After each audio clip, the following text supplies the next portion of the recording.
Elle n'a pas peur que le Seigneur puisse être un concurrent dans notre vie, qu'il puisse nous enlever quelque chose de notre liberté, de notre espace vital à cause de sa grandeur.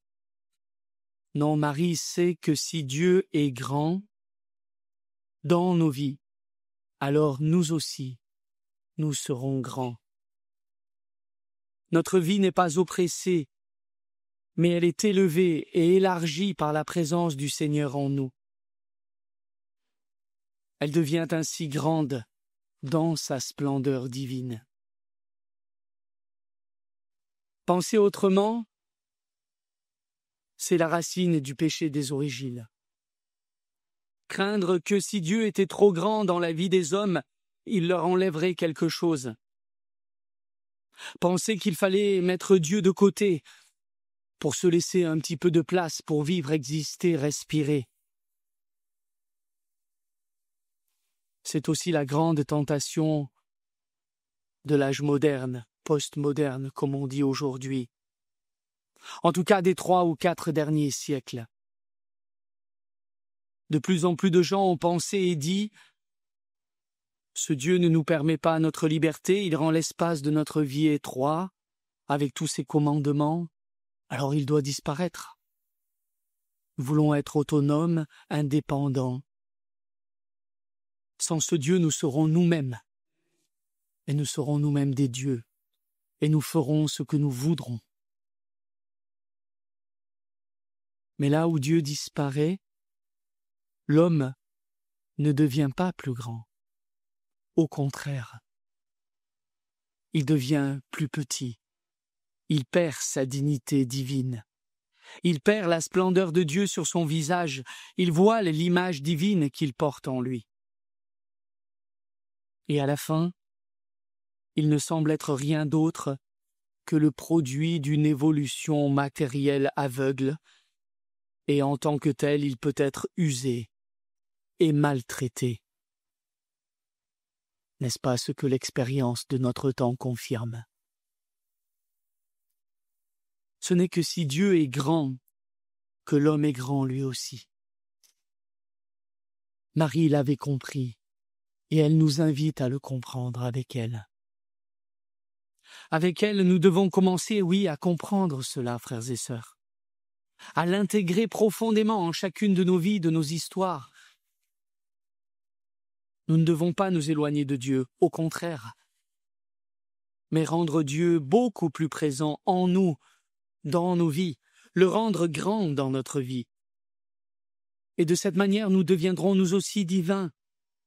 Toute la splendeur de la dignité divine, dites, elle nous appartient. Appliquons cela à notre vie. Oui, il est capital que le Seigneur soit grand au milieu de nous, en nous. Pas simplement de façon privée, mais dans toute notre vie, jusque dans sa dimension la plus publique,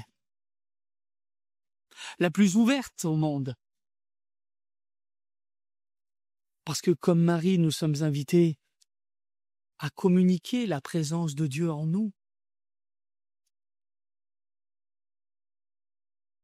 Il est important que Dieu soit présent sur les chemins des hommes. Marie l'avait compris, car ce n'est que si Dieu est présent que nous pourrons suivre une direction commune, un chemin commun qui conduit à la vie. Sinon, les différences entre les hommes deviendront inconciliables parce qu'il n'y aura pas de reconnaissance d'une dignité commune qui est celle de l'image divine en chacun de nous. Alors, accueillons cette invitation de Marie en ce jour. Faisons en sorte que Dieu, que le Seigneur soit grand dans notre vie, frères et sœurs. Faisons de la place pour que dans notre vie, chaque jour, en commençant par la prière le matin, puis en mettant de côté du temps pour Dieu, en dédiant le dimanche à Dieu, en vérité, chaque instant de notre quotidien, en lui demandant de vivre chaque instant en nous, en chacune de nos actions, en chacune de nos paroles, en chacune de nos pensées, alors nous ne gaspillerons pas notre quotidien et le temps de notre quotidien. Offert ainsi à Dieu il permettra à Dieu d'élargir sa tente dans l'histoire des hommes, en commençant par l'élargir en chacun d'entre nous. Si Dieu entre dans notre temps, et c'est ce qu'il veut faire, tout notre temps deviendra plus grand, plus plein, plus riche de sa présence.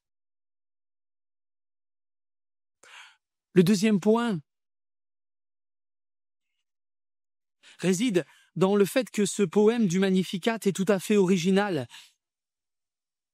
Et en même temps, pardonnez-moi pour le « en même temps » qui n'a pas bonne presse aujourd'hui, mais paradoxalement, on va dire, ce chant tout à fait original est une tapisserie composée de fils de tout l'Ancien Testament, de toute l'Écriture sainte, jusqu'aux origines. Marie était, pour ainsi dire, chez elle, dans la Sainte Écriture. Marie, elle se baladait dans l'Écriture sainte. Elle se promenait parce qu'elle était chez elle. Elle vivait de la Sainte Écriture. Elle était pénétrée par la Sainte Écriture, au point de la faire devenir en elle la parole de Dieu. Au point de devenir elle-même, Marie, parole de Dieu. Dans la mesure où Marie parlait avec les mots de Dieu, où elle pensait avec les mots de Dieu, ses pensées étaient les pensées de Dieu, ses paroles étaient les paroles de Dieu, ses actes étaient les agirs de Dieu.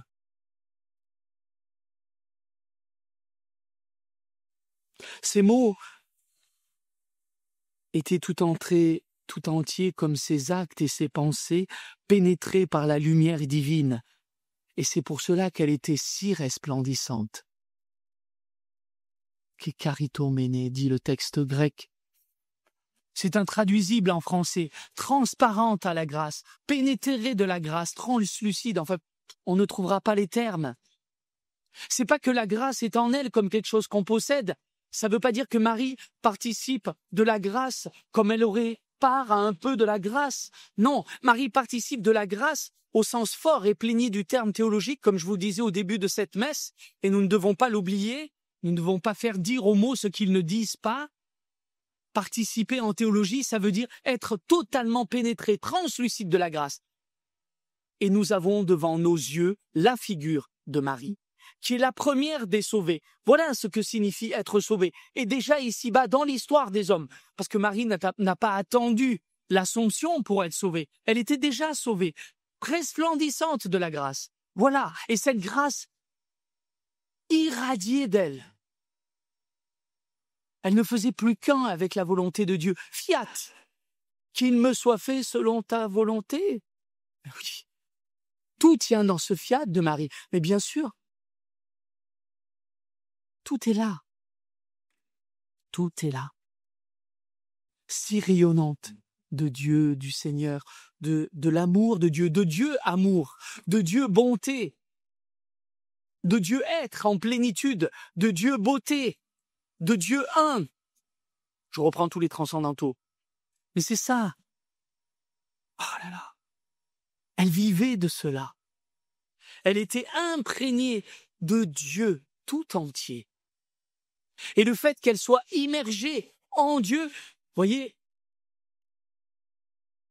la propulser, ou du moins plus exactement l'immerger dans la révélation même du début de l'Ancien Testament jusqu'au livre de l'Apocalypse. Marie est là. Marie est au début de la Bible et elle est à la fin. Elle est dans la Genèse à travers Ève qui préfigure la nouvelle Ève. Et elle est là à la fin, celle qui est victorieuse dans le combat spirituel, dans l'Apocalypse.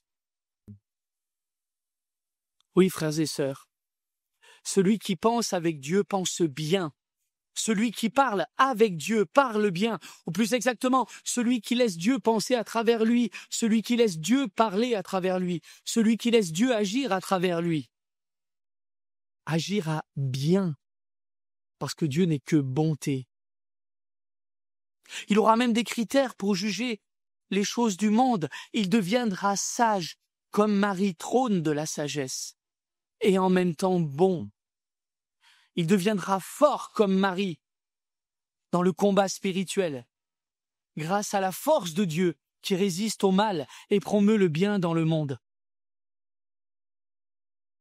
Voilà Marie, voilà comment Marie nous parle aujourd'hui, frères et sœurs. En nous invitant, voyez, nous aussi, à connaître la parole de Dieu, à la reprendre tout entière, en fait, à reprendre toute la révélation qui nous est racontée dans l'histoire de l'Écriture sainte, à la reprendre en nous, du début à la fin, n'en laisser perdre aucune miette. La nouveauté de l'histoire sainte, c'est pas quelque chose qui s'ajouterait à quelque chose déjà existant. Non. C'est quelque chose qui n'a de cesse de l'élever toujours davantage dans la vie divine.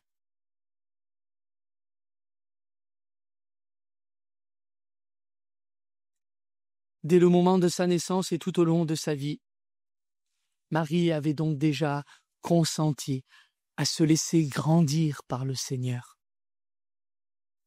En substance, en laissant Dieu devenir de plus en plus grand en elle et en accueillant la parole de Dieu jusqu'à la laisser s'incarner en elle au sens le plus fort et le plus concret du terme.